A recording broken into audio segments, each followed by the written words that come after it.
confidentiel sur Masley reçoit. Le Quizmaster Régis, producteur vedette des radios et des télévisions.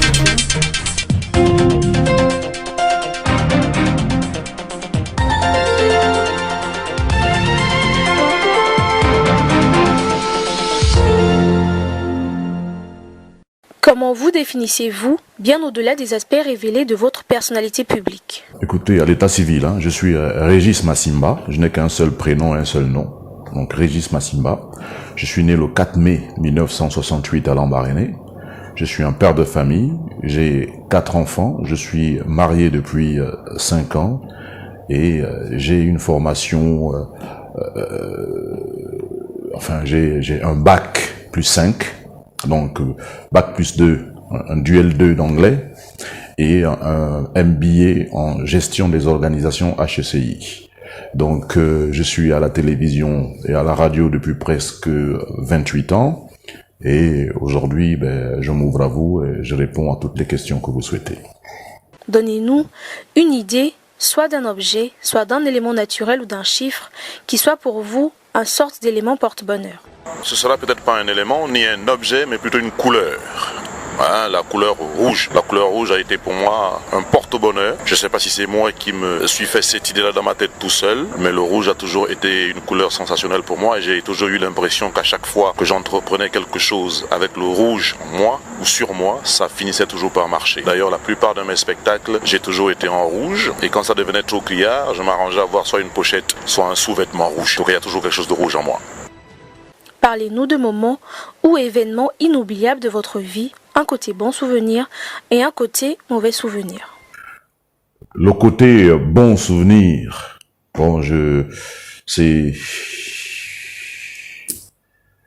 la première fois que je vais en Europe, que je vais en Allemagne. Je pense que c'était en Allemagne, lorsque le ministère du Commerce m'appelle pour aller animer le podium de la République gabonaise à l'Expo universelle de 2000 à Norv en Allemagne. Pourquoi ce serait un bon souvenir? Pourtant, pour certains, ce n'est qu'un voyage. C'est la chose la plus banale au monde. Et puis animer un spectacle, ils les animent depuis longtemps, donc c'est pas une surprise. C'est un bon souvenir parce que depuis que je suis né, avant cette date-là, je ne m'étais pas imaginé un jour quitter mon pays. Parce que je suis quand même issu d'une famille très modeste. Je n'avais jamais rêvé d'arriver, ne serait-ce qu'en Guinée équatoriale.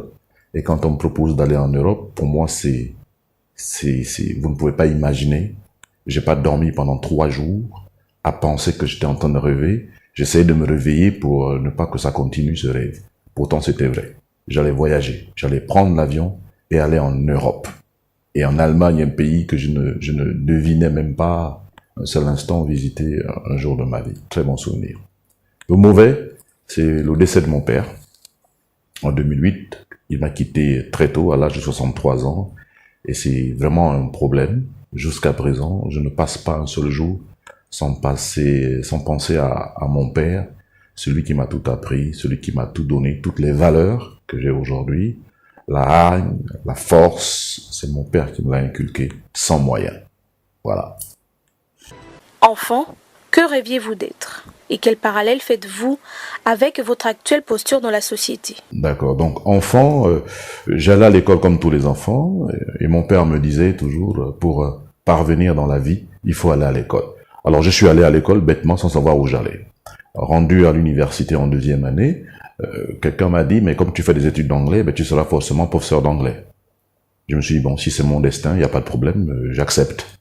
Jusqu'au jour où j'ai rencontré les métiers de la communication, je suis devenu animateur-producteur d'émissions de télé et de radio, et j'en vis jusqu'aujourd'hui.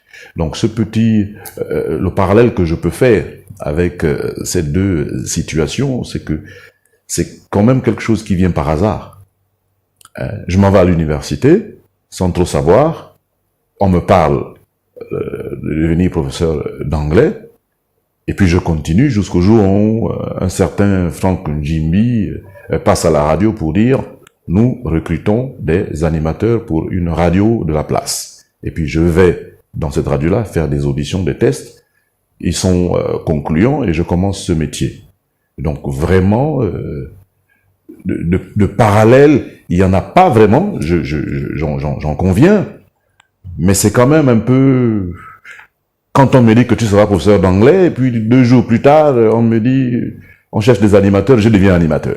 Bon, est-ce que si j'avais pas été à l'université, j'aurais accepté d'être animateur? Ça, je sais pas. Quelle personnalité vous inspire le plus et pourquoi? Mon père.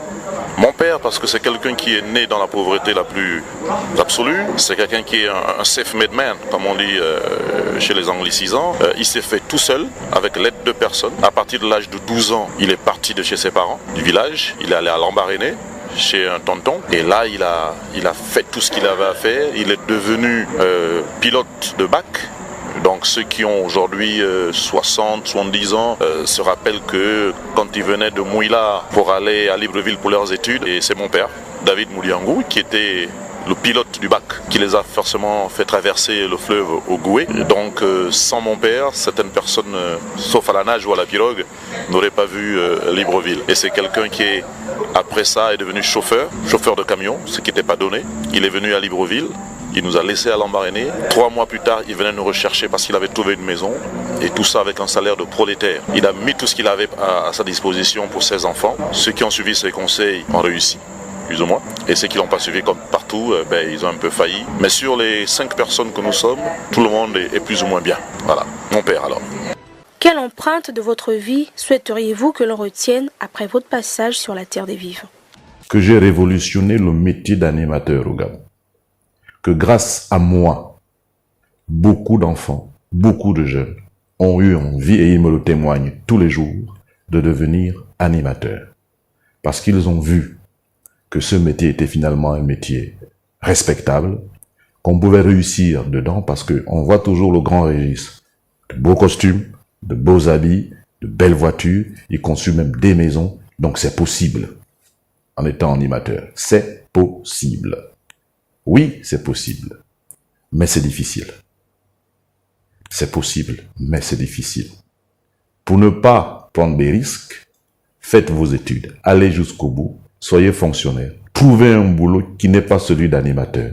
Et puis à la fin, vers 15h, 16h, quand vous sortez du bureau ou de la plantation, vous allez à la radio, à la télévision faire une émission. Voilà.